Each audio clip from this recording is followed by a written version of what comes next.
It's exhausting. I get it. Their dick is also the size of their wallet. So they're like, look at it. Yeah. Look how rich and giant it is. I am the peak of man. It's like, yeah, exactly.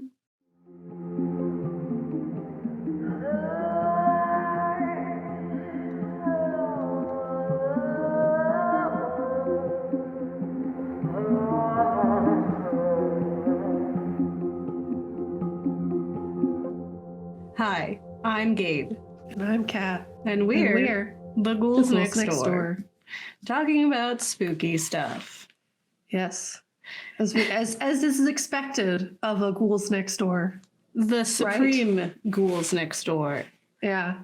Have you seen our business cards? We should get some really nice business cards. Yeah. We are the media literacy show from a horror lens where we explore the real-life, historical, and capitalistic influences behind our cinematic fears. And today, closing out our Horrors of Society episode, we are going to, or series, Horrors of Society series, with a final episode about American Psycho.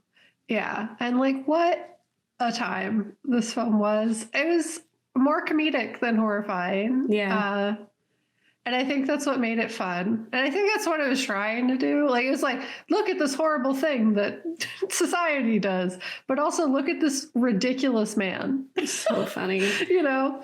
I usually, when it comes to like big horror or big films that are cult classics that everyone loves, I tend to come in a little more skeptical, and usually we've historically not liked films just because everybody else likes them. Mm-hmm. I will say I really like American Psycho. I was having a good time the whole time. I think this is one of my favorite films. I'm gonna be honest. I was like, wow, this is so absurd and hilarious.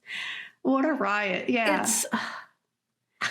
I love that this thing was made so that we can laugh at these problematic men. Like, that's so exciting for me. I'm like, we don't get to do that in a safe environment ever. We don't get to laugh. That's super valid. Yeah. And this was designed for that.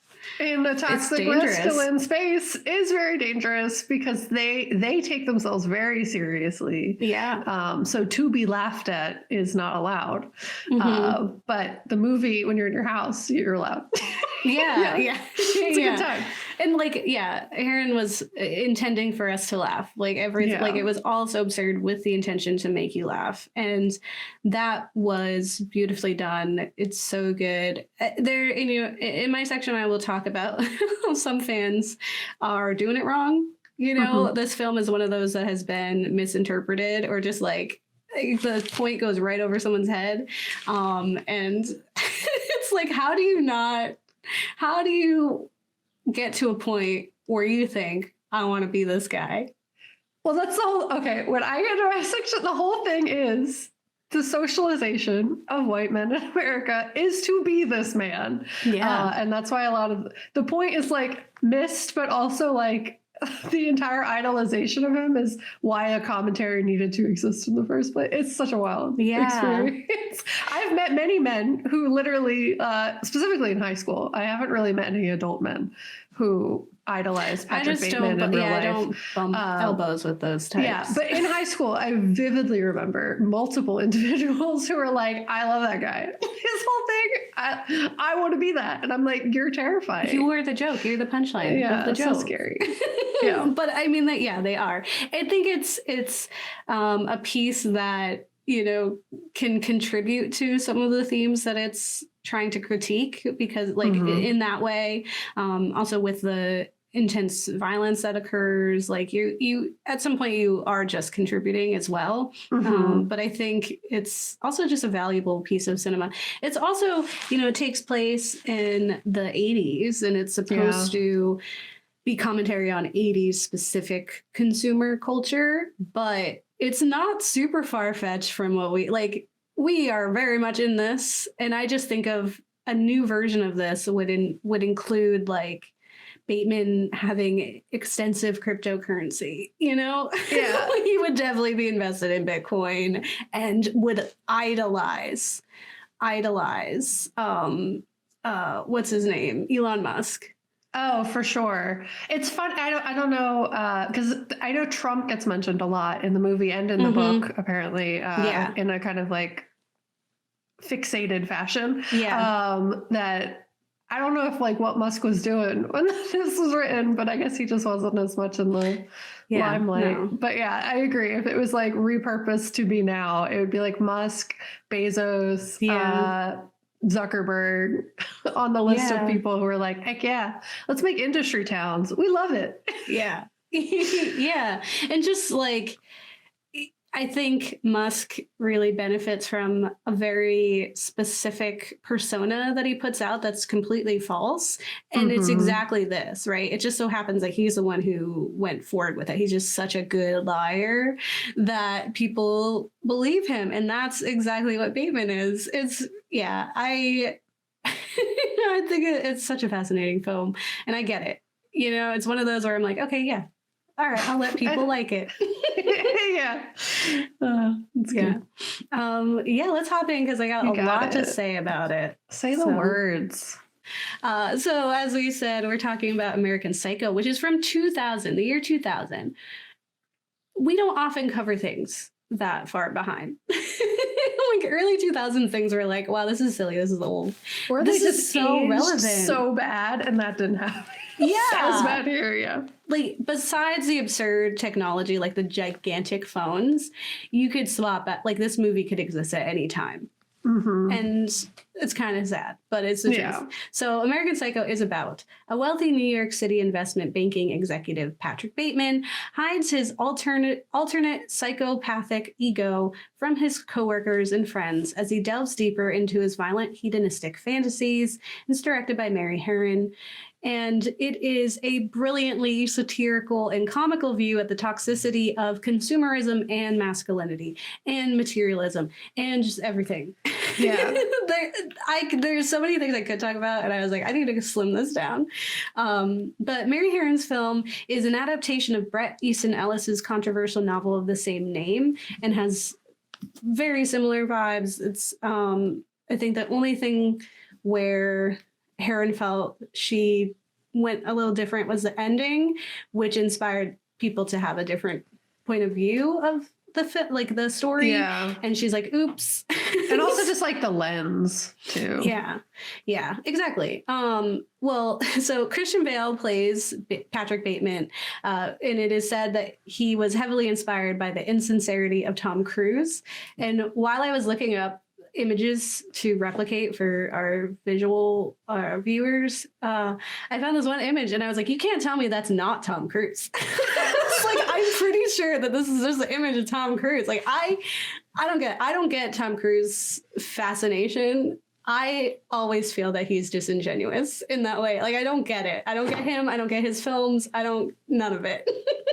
People are like, oh, have you seen us? No. I haven't seen any of the 10 impossible missions he's been on. I don't know. I think it's because of like the ingenuineness of his emotions sometimes. It's like there's a fascination with just like how you be like this, you know?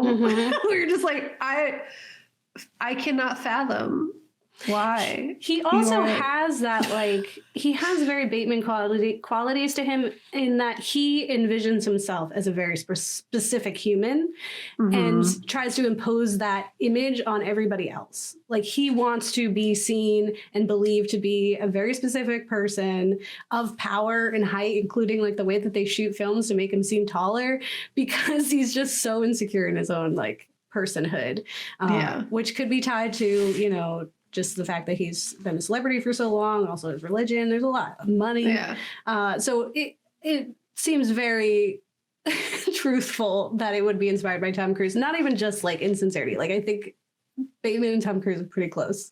Yeah. Just have different careers. There's just like chaos about him. That's fascinating, I guess, too. There's like an unhinged like understanding you can't look away of the world. From the fire, you know? Yeah. You're like, what are you doing? Wow. So the film follows Bateman, a successful Wall Street investment banker by day who leads a sinister double life as a sadistic serial killer by night. And as we spend time with the baffling mind of Bateman, we find that beneath his polished exterior lies a deeply disturbed individual who embraces violence as a means of asserting dominance and control. It's his whole thing. Heron is absolutely hilarious, creating the blurred world for Bateman that has him unable to distinguish between his graphic fantasies and his toxic life of wealth and vanity. But she also designs a world of people so engrossed in their own identities and status, they are blind to the violence and harbored thoughts of a psychopath seated across from them. Yeah. Everyone in this movie is a problem. Yes. Besides the one houseless individual that gets murdered and the sex workers. Yeah. Like everybody else, there's a problem. Even Willem Dafoe. Because they like facilitate his time and they like consciously and unconsciously just ignore all the red flags. He just seems like a nice guy. You know what I mean? Be bothered. They couldn't be bothered to pay attention. Yeah. You know, they're too busy. They're too busy creating this. Well, because you can't be yourself. So you have to, everyone's like, no one can see the thing underneath of this. So yeah, can't look at anyone else's either. Yeah. And, you know, as we were saying in the beginning, American Psycho is very much like Fight Club and that it has some of the most misguided fans in those folks who've missed the point entirely. Right. Yeah. One day we will cover Fight Club and Chuck Palahniuk because I do actually really enjoy his work. But I've always wanted to discuss how like a story written by a gay man that is an obvious critique on toxic masculinity can be so completely misunderstood that men go as far as labeling themselves as like Tyler Durden-esque people on dating apps. Yeah. Like that's not an advertisement you want to be making. Yeah. He was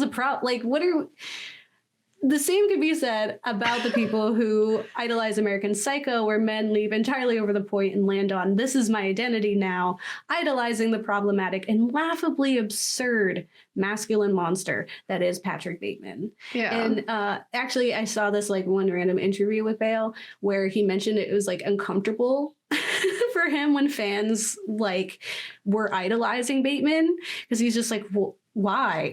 Yeah. Why do you idolize this monstrous idiot? Like, he's so ridiculous. And he was like, I don't think you get it. Which is also really funny that Christian Bale is saying that because... Yeah, because he's not exactly a pillar of...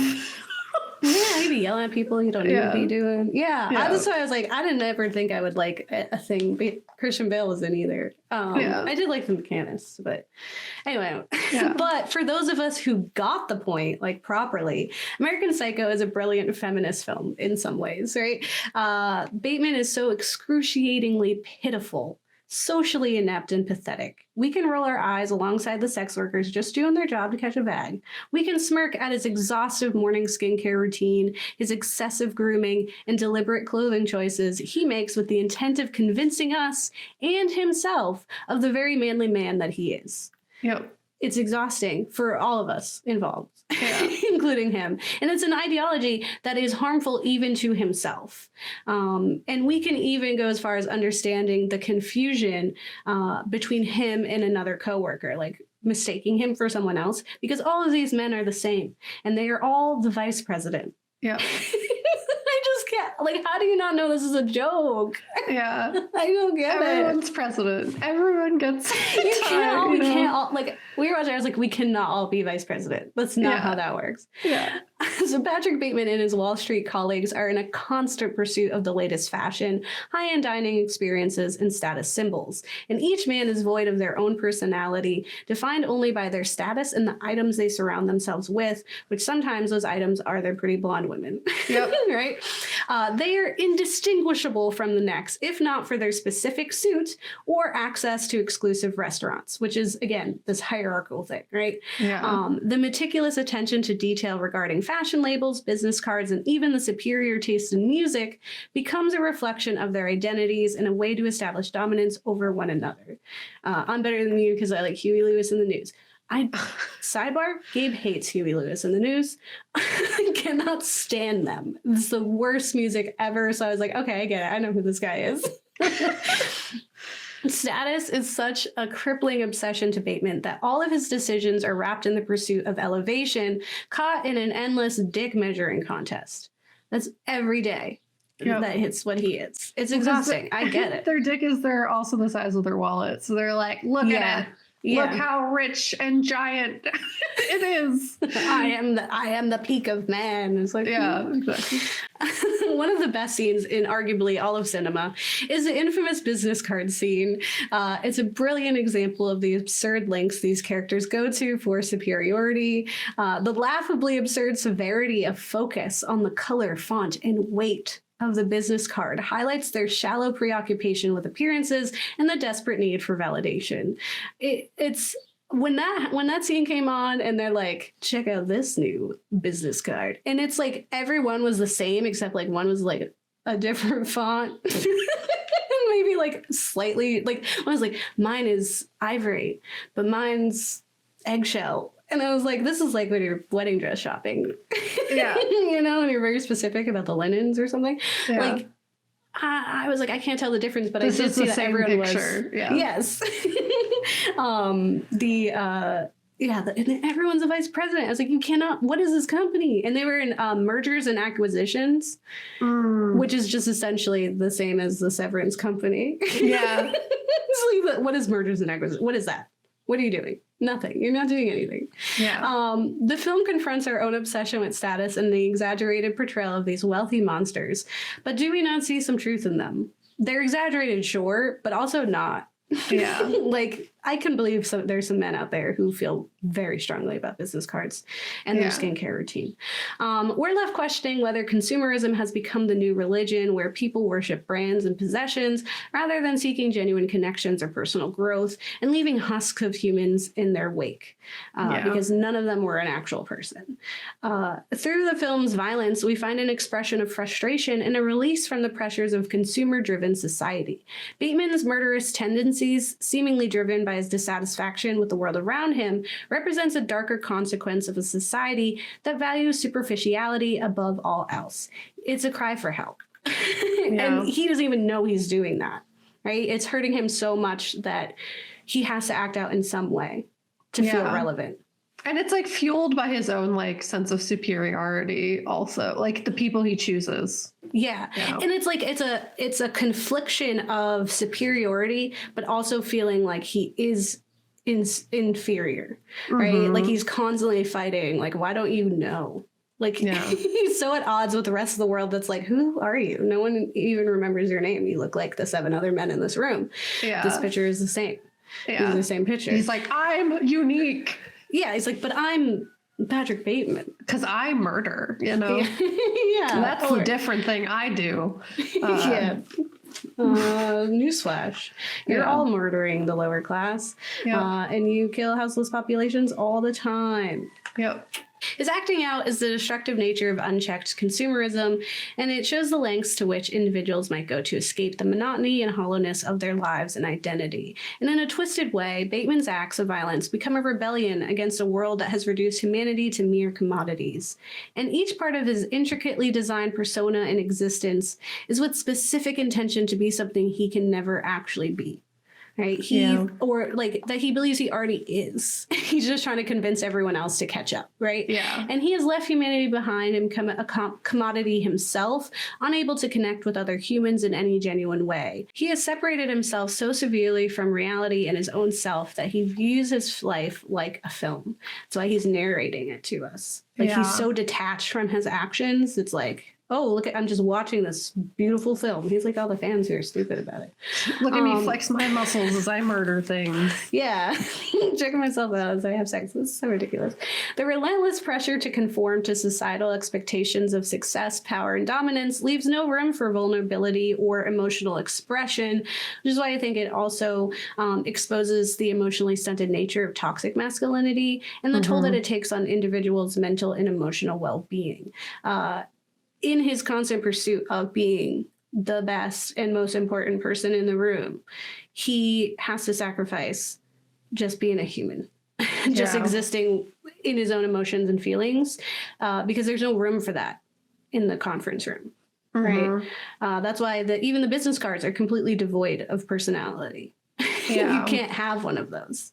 So, and even in his sexual exploits, are influenced by the violent nature of the porn that he watches as he works out. Like, even when he's having sex and intercourse, those are all an interpretation of what is supposed to happen. Right. Yeah. He's performing what he has seen happen before. It's not actually an authentic experience for him. It might not even bring him any joy to do those things. It's just, that's what I saw being done. Yeah. And so I'm doing it. Yeah. Yeah. The same thing with like the women that he collects. Everyone wants this kind of woman. I now have that. Yeah. He doesn't care. So everyone else will like me more because I've achieved this like pillar of what it is to be man. He like wants nothing. Yeah. He like act like his own desires is just non-existence. It just must achieve greatness, right? Must be important. This goes even as far as, like I said, with the women in his life, much like the men, are objects to be used to work towards the perfect life he believes himself deserving of. And he's so obsessed with his own appearance that during the sex scene, he's more captivated by his own body than those he's with. And he also fabricates entire stories, right? He supplants an idea in history with these people he's interacting with. Like, they are even performers in his life. Yeah. In each of his interactions with other humans, he is inauthentic and smug, and he imposes his superiority on them by inquiring on their knowledge about arguably completely mundane music, and impresses upon them his own importance and status. But while he, as narrator, insists on his own importance, we are inundated with interactions that paint him as forgettable and dismissed. No one at all around him knows who he is or cares. And so everyone around him may be a tool to him, but to everyone, he's nothing. Yeah. And that's really like the whole point of the film. So I want to get into some explicit spoilers about the film. Like, we know he's a murderer. We know he kills people. We know what's going on. The ending is one that's pretty notorious for being a little vague or being a little surprising, and so I will talk about it because I was confused from my memory of when I first saw it, and then I was watching it this time and I was like, wait, I don't know if that's true, and then I found the answer and I'm really excited about it. So if you haven't seen this film from 2000, go watch it. Super funny. It does have a lot of violence, and that was jarring for some viewers when it first premiered. But I feel like it's so graphic and absurd, like as graphic and absurd as like his personality, that it's like also funny. Like, and some of it's not. Some of it's like, oh my God, that's horrible. But I feel like there's just so much of it that's like, you're like, what? This guy's ridiculous. Some of the murders are very over the top too. Like, it's not like it's a kind of nonsensical way to murder someone. Like the methods yes, exactly. It seems nonsensical. So like those ones, although very brutal, were like, you're like, how would that even happen? How no one react to this? Like, no one comes out in the hallway and is like, hey, maybe don't do that. But of course they don't. Of course they don't. No one's looking outside of their lives. Yep. You know, and that again, that's the whole point. It's so genius. It's such a great film. So yes, there's violence. You can absolutely like close your eyes to avoid it and get the gist of like, he murdered a bunch of people. But if it's not your cup of tea, you can listen to this spoiler version here to know what happens at the end and what the gist of the story is. And then you did it. Now you know why this is a cult classic and everyone loves it. So let's talk about the end of the film and the through line of his monstrosity. And in the film, Bateman has an upsetting interaction with Jared Leto. I mean, Paul Allen. I was like, it's just like Jared Leto, though. Everyone would want to kill him as well. And Paul Allen confuses him for another man who, in Allen's defense, looks just like him. Yep. And further, Bateman explains the mistake is understandable, it happens often. And it's understandable because both of these men do the same job and are essentially the same in every way that counts. They like wear the same kind of suits. They have the same job. They work in the same place. They go to the same places outside of work. Like, he was like, I get it. But also he was insulted. So this exchange, coupled with Alan's superior question mark business card unleashes a rage in Bateman that has him using Alan's confusion to his disadvantage, or to Bateman's advantage. He invites Alan out to dinner as Halberstrom, who's the guy he thought he was, after many drinks, he brings him back to his apartment that is now covered in plastic sheets and newspaper. But Alan is too intoxicated and so secure in his own status in the world that it doesn't occur to him that he'd be in danger. He's like, why are the funnies on the ground? Why's the sports section over there? He's like, you need to clean up your apartment. No one could want to kill me. I'm just the white man. The white man. No one wants to harm the white man. The white man in power. Like, never, it just, like, danger is not a concept. And if they do, then consequences will happen. And no one would ever dare to do that because I'm so important. But he's also unimportant. Yeah. So Bateman murders him and works to cover it up. He sneaks into Alan's apartment and leaves a news voicemail message about Alan leaving for London. Totally believable. Also, laughably, it's just his voice. Like, again, they were just so indistinguishable that he could just pretend to be Alan. It's like, everyone's like, yeah, that's him. Yeah, that's his voice. Sure. Eventually, he begins using Alan's apartment, which is far nicer than his own, I guess. It looked the same to me, for his other desires, such as murder, sex, and status. So the ending, as I had first interpreted it, was that Bateman had imagined all of this violence and chaos, that he was so wrapped in his own potential and selfish being that he believed himself to be capable of these horrifying acts. But in reality, he's pathetically simply someone with a great imagination. Yeah. And that's like one that most people kind of, or a good number of people lean towards, because it does seem like, because everyone's like, what are you talking about? None of this has happened. All your stuff is erased. And you're like, oh, then maybe it didn't happen. However, thanks to YouTuber Alaric's films and their video American Psycho, A Message on Consumerism, I have found that that is not the case. And this is way more interesting and a testament to what Heron was trying to say, you know, and her genius. So Heron actually mentioned that it was her approach to the end that has inspired these interpretations. She had hoped that the end would be vague and left to interpretation and lean more towards what happened in the book. But because of some of the decisions that the creative decisions she made, people are like, oh, it's all made up. Yeah. She's like, no, dang it. That's not what you're supposed to think, you idiots. I'm sure there's a few things where she's like, how did you guys get there? Yeah. Alaric's films explain the truth of that perplexing ending, and it was very helpful. I do recommend going to checking out that video because he plays the clips from the film, so you can see like actually what's going on. Yeah. So in the end, after a descent into true madness, Bateman goes on a killing spree, which results in him like shooting up police cars and trying to feed a cat into an ATM machine. It's like, it's clearly insane. Like, you're like, this is made up. Or so, like, this is a break for him, like like a mental snap, because there's no way this is happening. But something has happened where now he finds himself, you know, in his office, taking cover from the helicopters outside, and he calls his lawyer and leaves a message admitting to all the horrors that he's committed. He's like sobbing. He's finally questioning his own sanity, and if he's a good person. He's just like, oh my god, I'm a monster, help me clean it up.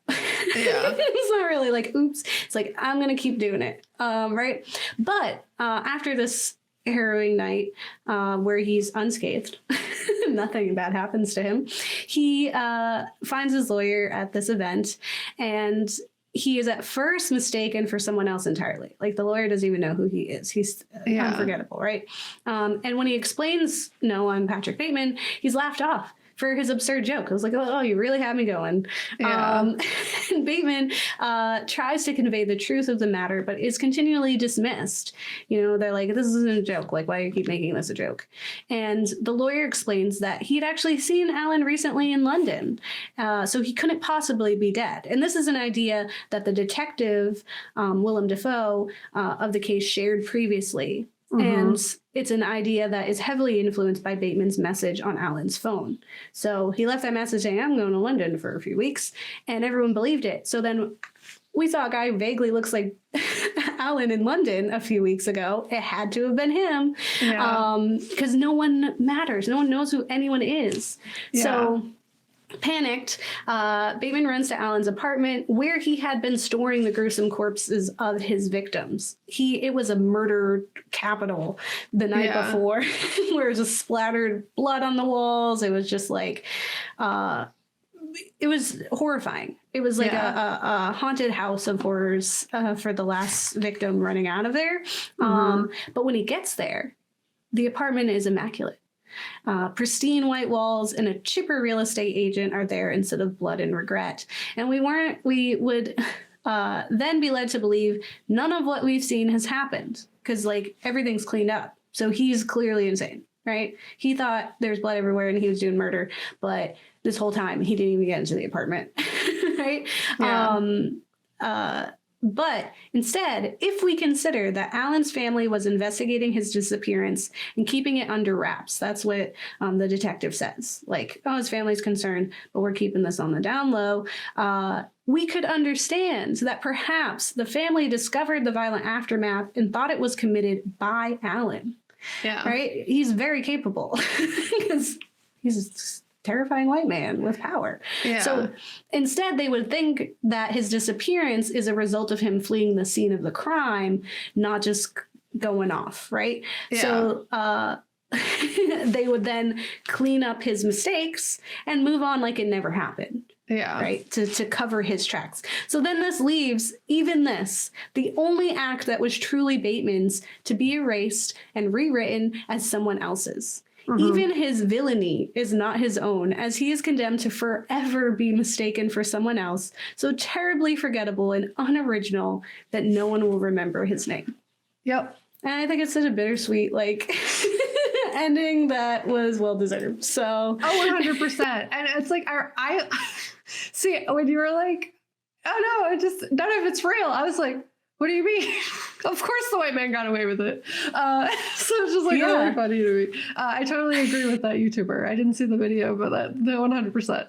I just remember him sketching the like, I misremember, because doesn't he sketch on like a napkin when he's out at dinner? With Reese Witherspoon's character. Yeah, and he's like sketching horrible things. And I was like, okay, clearly this is all in his head because someone would have noticed that. And that's just totally on me thinking that these people are at all aware of the world around them and not in of themselves to be able to notice that. But that's the whole point, was that no one cares so hard that he can do something like that in the restaurant. So yeah, like they're socialized to ignore all of his like red flag behaviors because, well, Reese Witherspoon's character specifically is benefiting off of their arrangement.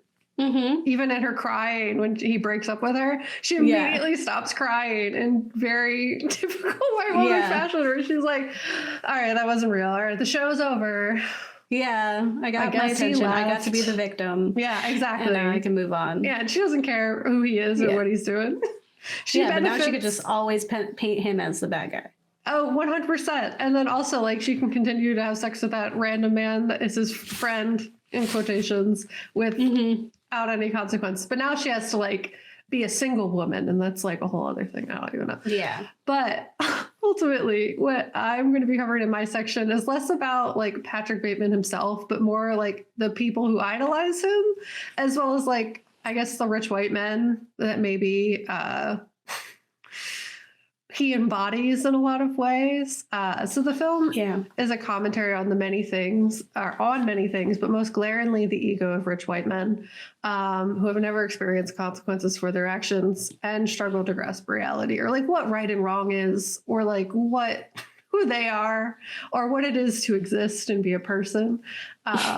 So there's a lot to be said just specifically about like what this is saying about male ego, but specifically white male ego, and it's more specifically rich white men male ego. Yeah. So basically, the world of American capitalism rewards men who act like Patrick Bateman, or at the very least protects them after they've committed heinous and blatant atrocities. They're going to clean up that house. 100%. They're like, no murder took place. What do you mean? You can't be a murderer. Everyone needs to think you're just a nice guy. Yeah. It's like, those weren't people. That was the help. Yeah, rich people don't do bad stuff. They're the pillars of morality, friends. So the character of Patrick Bateman, in the unfunny element of it, like he's a joke of a man in the film, but like who he represents in real life is actually what's scary.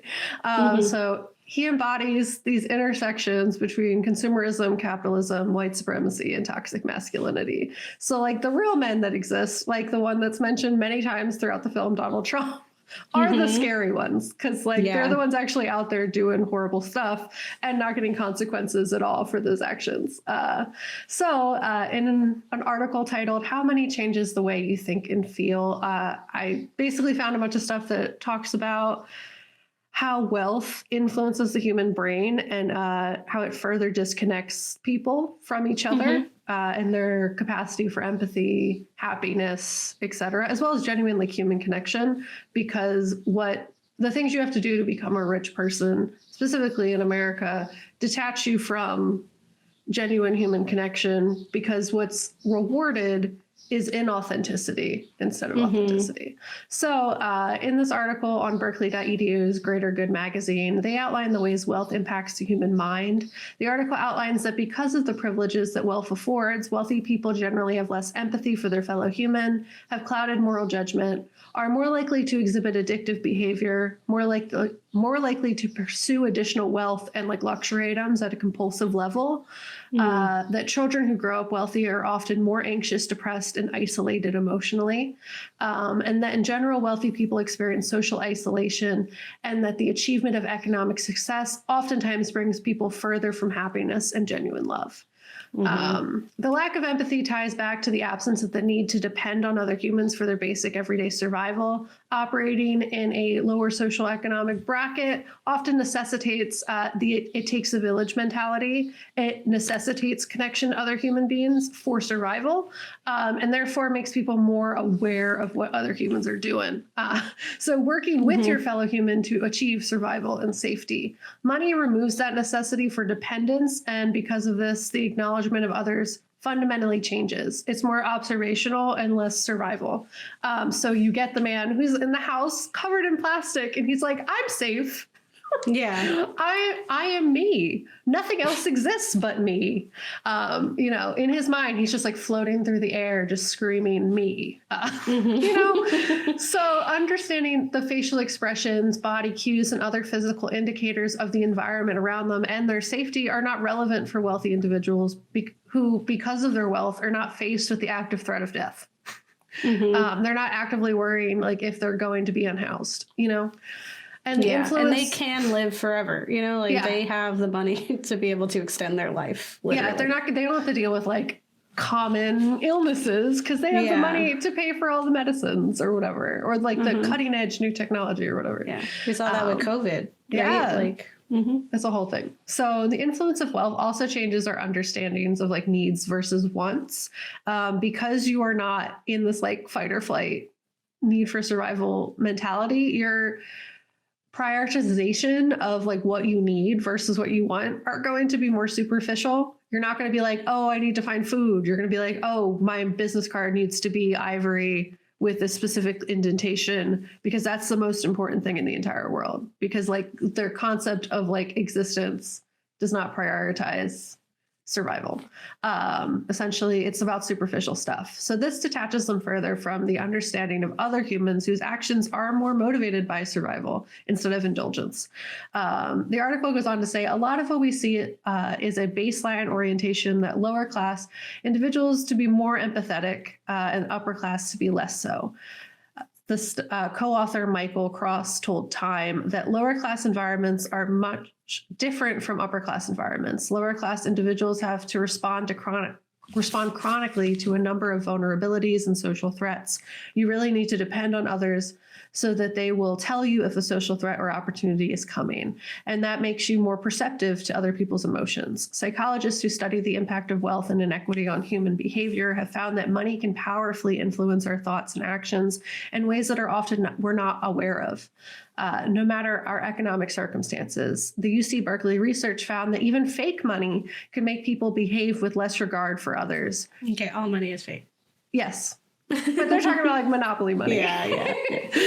But yes, money isn't real. Totally valid. But researchers observed that when two students played Monopoly, one having been given a great deal more Monopoly money than the other, the wealthier player immediately expressed initial discomfort, but then went on to act aggressively, taking up more space and moving his pieces more loudly, and even taunting the other player with less money.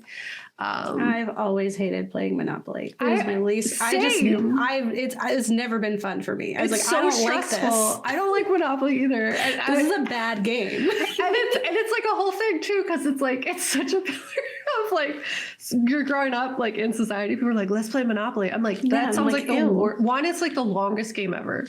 Yeah. Two, you're constantly like, why are you doing any of it? None of it matters.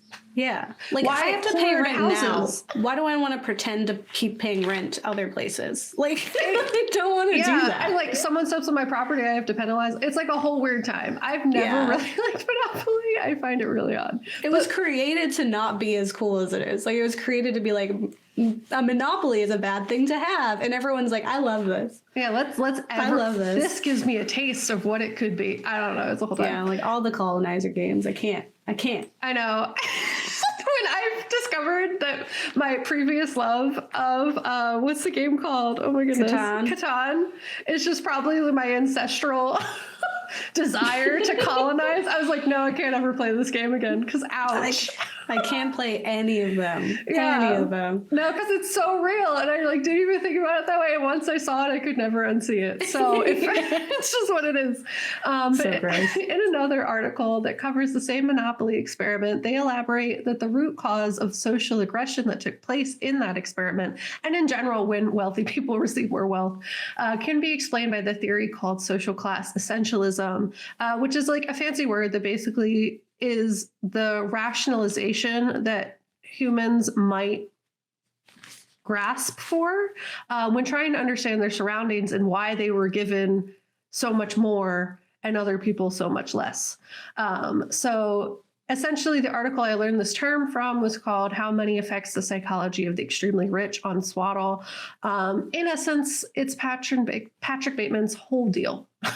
When applied to inherently racist capitalistic system, it kind of compounds in that you're just like, oh, wow, I see why it's so dangerous for wealthy people to not have empathy, because like it's so much harm and bigotry and hatred can stem from that. Because they have with the money, they have the power to actually do harm based on those ideas. And if their whole concept of what reality is that they are superior and everyone else is less because of inherent characteristics. So I'm going to give you the whole definition of what social class essentialism is, but it refers to the belief that social classes or economic classes are inherently fixed and unchangeable, with inherent characteristics and traits associated with each class.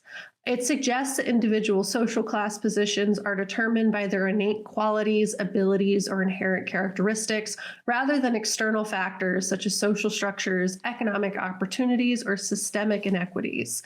It is a white supremacist viewpoint that fed into the toxic consumer culture of the 1980s and led to the I don't see color movement of the 90s and early 2000s. It is the reason for the nonsensical rant Bateman delivers before murdering the unhoused man in the film. And in this rant, it is clear that Bateman believes wholeheartedly in social class essentialism. He believes he is God and that everyone else who is of a lower social class deserves to be there because they're not working hard enough. They're not getting a job. They're not trying. And he is just the pinnacle of existence. So when applied to social class, essentialism assumes that people's class positions are predetermined by their essential nature. So like, you can't escape it. It is forever. So some of these things that they list are intelligence, talent, work ethic, or inherent qualities. So basically whatever class you're in means, so if you're poor, you don't work hard, you're not smart, etc. If you're rich, you're the smartest in town, you're so talented, you just work really, really hard. You earned your status. But also you are divinely gifted your status because you're great. This is exactly Elon Musk, because he is not intelligent. He literally just has money, dirty, awful money, and then he sweeps in and takes somebody else's credit every single time. That's all he is. Yeah. Gross. So when applied to the egos of rich white men, in believing they are inherently or divinely given power, wealth, and status they enjoy, inversely, everyone else placed elsewhere are there because they are less. And this understanding of wealth and how it impacts the human brain even further validates the fact that trickle-down economics would never work in practice, because there has to be care at the top for those at the bottom, which wealth removes on a scientific level. Facts. So also, if they believe that their class position is fixed and unalterable, they have no incentive to want to help others rise to meet them. It is a very socially isolating and like cyclical and perpetual thing. This viewpoint often implies that social mobility or movement between social classes is limited or impossible because it disregards the impact of external factors such as education, economic policies, structural inequities, and historical circumstances that shape class divisions. It suggests that individuals of lower classes are inherently deficient or lacking the qualities necessary to move up in society, while those in higher classes are inherently superior and deserving of their privileges. This is not to say that like literally every single rich person believes in social class essentialism, but that they are, because of social isolation, privilege, and lack of meaningful connection to others outside their class, more likely to struggle with wanting to support others, having empathy for others. And as humans, we are programmed to try to understand our surroundings. The belief in social class essentialism is a way for wealthy humans to rationalize their surroundings, behaviors in a world they live in, with the understanding that they think it's fair and just, which there's a whole other theory of self that's actually covered in the article I mentioned above, that says that humans are like inherently more likely to think that the world around them is just or fair. So they will attempt to rationalize the things that literally aren't just or fair as there's a reason for it, to like rationalize that it ultimately is just or fair. Like an outlier is the reason that's happening. Yeah, exactly. It totally negates and neglects the fact that systemic things take place, that there's racism, that there's sexism, that there's all these other things, because then they'd have to like face the fact that, one, they have to sacrifice their position. It's not divinely given. Two, they're going to have to be uncomfy. Three, that like they're not the best thing that's ever hit the planet, and that like their entire way of being was for no good reason. You know, like all the harm that they did, they'll have to actually face that. Yeah. Just like the platform. Yeah, which is inconvenient, so they don't want to. But looping back to the article titled "How Money Changes the Way You Think and Feel," Bateman's sense of entitlement is given a bit more context. His pursuits are him just taking what he feels he's entitled to, like the reservation at that restaurant that all the rich white men love, or his obsession with having the most luxury items, the most expensive apartment, among other things. And his pursuits of these things further detach him from ethical choices and care for others. So looping back to the UC Berkeley study, they found that in San Francisco, where the law requires that cars stop at crosswalks for pedestrians to pass, drivers in luxury cars were 4 times more likely than others to more likely than people with less expensive vehicles to stop and allow pedestrians to find the right of way, seemingly sending the message that they felt they were above the law. And they were also more likely to cut off other drivers. Another study suggested that merely thinking about money could lead to unethical behavior. Specifically, researchers from Harvard and the University of Utah found that study participants were more likely to lie or behave immorally after being exposed to money-related words, which is just really interesting. That is so funny. Yeah. They're like, oh, someone's like taxes, and they're like, I did not do this thing. Yeah. I want the fake or the illusion of wealth. So sure, yeah, we're going to be bad. So funny. And they said even if we are well-intentioned, even if we think we know right from wrong, there may be factors influencing our decisions and behaviors that we're not aware of. Unconscious biases. So the University of Utah Associate Management Professor Kristen Smith Crow basically outlined that unconscious biases are like scientific, ultimately. So now to tie in some of the toxic masculinity, Gabe honestly covered a lot of it, but if we're defining what toxic masculinity is, it's a set of attitudes and way of behaving stereotypically associated with or expected from men regarded as having negative impact on men and society as a whole. So patriarchy, masculinity, etc. So under toxic masculinity, men are expected to exhibit toughness. This is the notion that men should be physically strong, emotionally callous, and behaviorally aggressive. Anti-femininity. This involves the idea that men should reject anything that is considered to be feminine, such as showing emotion or accepting help, as well as like humanizing women. Power. This is the assumption that men just must work towards obtaining power and status, social and financial, so that they can gain respect from others for social acceptance. So the intersection that Bateman deals with this is his own perception of masculinity is inherently tied and intersects with his whiteness and his class. Because of his status, his perception of masculinity it's tied to his wealth and his idea of what society expects from other white men like him. That's why he's a clone. And he struggles with the two ideas of fitting in and being remembered, and cloning himself to fit the expectations and the approval of the other white men around him. He becomes obsessed with having the exact same privileges, but like being on top. Having the power. And as Gabe said, his collection of blonde women is like a whole thing, because he doesn't care about the women at all, or the fact that he doesn't even care that they exist. He just wants to have power over the other men around him, or gain approval from the other men around him by being like, look at this blonde woman that I have found, or you have a blonde woman, I will take her, and that proves I am better. So all of this kind of ties back to the fact that like men who are operating under the similar wants of Bateman are doing so because of what society has like said that they're supposed to want and are supposed to be, and that it ultimately does harm them, because at the end of the day, he is a ridiculous man who is deeply unhappy, deeply angry, and never gets to like find who he could have been if not for all of those things. And like he has no depth, because depth is not what the people around him want. At any point where he actually communicates genuinely, they all look at him like he has 6 heads, and they're like, no, stop it. That's not, you've stopped putting on the facade. That's not allowed. You have to be random white man number 4. You can't be Patrick Bateman. You can't be an original human. You have to be random white man number 4. And if you stop being that, the world collapses. Everything that we have tried to build here collapses. So like you don't get the opportunity to be a genuine human at the same time. So it does inherently harm the men that hold it to such regard. You know what I mean?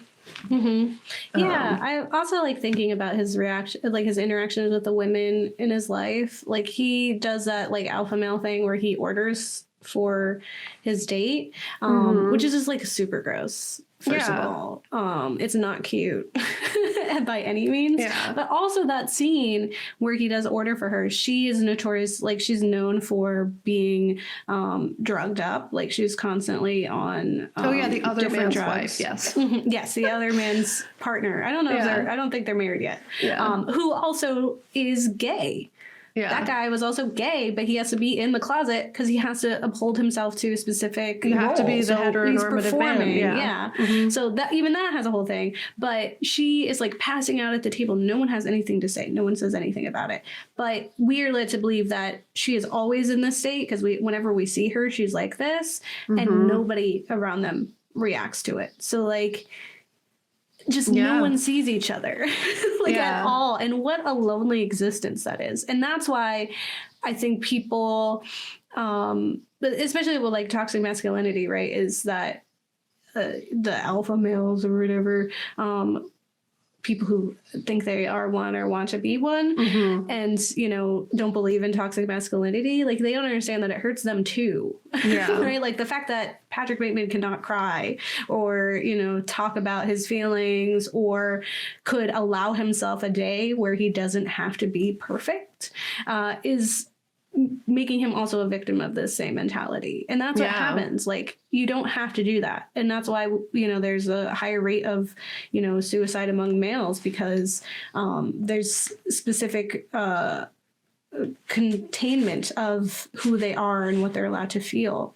Yeah. And if you don't get your emotions out, they bubble up and do bad stuff. It's literally like cortisol leads to all these health problems and stuff too. Like, you know, like it does hurt them inherently. And just going back to the one lady that you were talking about, the whole thing with her is he was just saying how like wonderful she is because she's drugged up all the time. That's why he like, because she didn't talk. She literally fell asleep at the table, and he thought that was like the best thing ever, because then he doesn't have to do anything. He doesn't have to perform anymore. Yeah.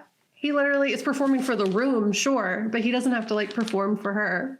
And it's just like, and that's what's wanted. They don't want people. The whole exchange is not for, you know, to better each other. It's literally like, I must use you as status, but also don't talk. Shh. I order for you. You sit, you sleep. It's excellent. It's the best woman that could exist. Pretty and asleep. Yeah. I think what a great film. What a great way to end our Horrors of Society series for this year. We were originally going to talk about Drag Me to Hell, because we hadn't seen it, and, you know, banks are horrible. But woof, that is a movie. Yeah, it was doing a lot. And I guess I mean, even if I think I turned off my media analysis classes, I don't know if I would have liked it. I don't know. Yeah. I don't know. It was just like really ridiculous. I don't know. We tried. And I usually have, we did try. Yeah. And I mean, we've talked about banks before. I feel like it maybe not at length in terms of how they are very. Not like predatory lending, but that's not what was happening. It was definitely like misaligned, like the focus. And I don't know if it changes it. What I would say is, if that is a film that's of interest to you, I highly recommend you go check out Girl That's Scary's episode about it. They're great. They're fun to listen to as well. And they watched it so we don't have to. It's how I feel. Like, for once, they took it. And I think that's great. There's another film that I was going to watch because people were like hype about it. And then I caught wind of their feelings on it and another creator. And I was like, oh no, this is a problem. This film is very bad. And now I will not watch it because I'm going to protect myself. Yeah. And so very thankful. Definitely check out Girl That's Scary. Follow them on Twitter to get your some of your film information. Because they're a great resource for that. Yeah. And we did another Horror of Society. Look at us do. What's next, Gabe? What's next on the train? Next, we are, going to the future. We're living in space. Yeah. We got new technology. We have a new concept of what being is. And despite all of those really fascinating, interesting things, the core message is really sucks to be lower class. It really sucks to be minority. It really sucks to not have higher education. It really sucks to not have systemic support for your growth. It's almost like it's almost like the theory that I talked at length about, the social class essentialism, is wrong. So if you are of wealth and you think that, do some research, because it's not how the world works. Yeah, it's not true. Yeah. And it's so next month and for a little bit, we're going to be talking about some science fiction work. Some of it is hopeful, but oftentimes it is just this look at how sad society can be. It's still going to be like a Horrors of Society, because that's kind of like our whole show. Our whole show is a Horrors of Society series, unless we just kind of do those like random one-offs, but like also they always end up looping back to the big society, big four. I don't know. It's terrifying. Yeah. It's scary. That's the whole thing. Yeah. So let us know what you think about American Psycho. Tell us about your red flags. If someone says American Psycho is their favorite film and it's not in the way that I would say it, that's a red flag. Yeah. If they say they really love Tyler Durden, they really love Patrick Bateman, red flag. Right? Yeah. Same thing. Like, they order for you, but like you didn't want them to. Yes. Red flag. Red flag. Like, red if it's flag. not like just because you have a hard time making decisions, it's different. Yeah. But if it's like, oh, you're not allowed to have opinions, that's red flag. Yeah. He's in Murders and Acquisitions, red flag. Yeah. I don't know what that is. I don't know what it does. It's a red flag for me. I don't, like, there's no way. I think back to, I've only interacted with like a rich person, like someone who has a comfortable amount of wealth plus like so much more once, like for one little period of time of my life. And it was always such a weird experience for me because it was like, you have so much money. And you didn't always have so much money, but you have been so corrupted in the short period of time to have all this money that you're like, why do you think this way? And I just remember this conversation we had where he was like, talking about one of his employees who was pregnant again. And apparently she's has like, this is like her fourth kid or something. And he's like, well, is she going to keep having babies? Like, do you think it's fair that we allow her to still work here when she's going to keep having babies and then need 9 months plus off, like, you know, or whatever amount of time you need off for maternity leave every time? And I was like, yeah. Like, what do you mean? That doesn't, what are you, like, what? Like, it was so, like, and he was so confident in, like, that he was, like, gonna get me in this, like, gotcha of, like, oh, you think you, like, you care about women and giving them maternity leave, but what if it's really inconveniencing to me a few times? And I was like, this woman can only have so many children, first of all, and she can only have so many children at a time. Yeah. Right? So, like, there are times where she's here. Like, it was just so bonkers to me that he was so convinced that he was gonna, like, get me to be like, yeah, you're right, you should fire women on the premise that they can and maybe will have children. Yeah. Like, absurd. Never again. I don't want to ever talk to another rich person in my life. Yeah. I mean, it's the whole thing because it, like, fundamentally changes the way you perceive the world. It's like literal science reinforces the fact that there's just something that happens to the brain. It's not inevitable. Like, there are things you can ground yourself with. But if you're not actively seeking that out, like, if you're not keeping yourself in check because you don't think there's any reason to need to be, you're going to lose your sense of self and your connection to other people and, like, what is right and wrong or whatever. Because, like, society operates totally differently up there. And it's gross and kind of very uncomfortable.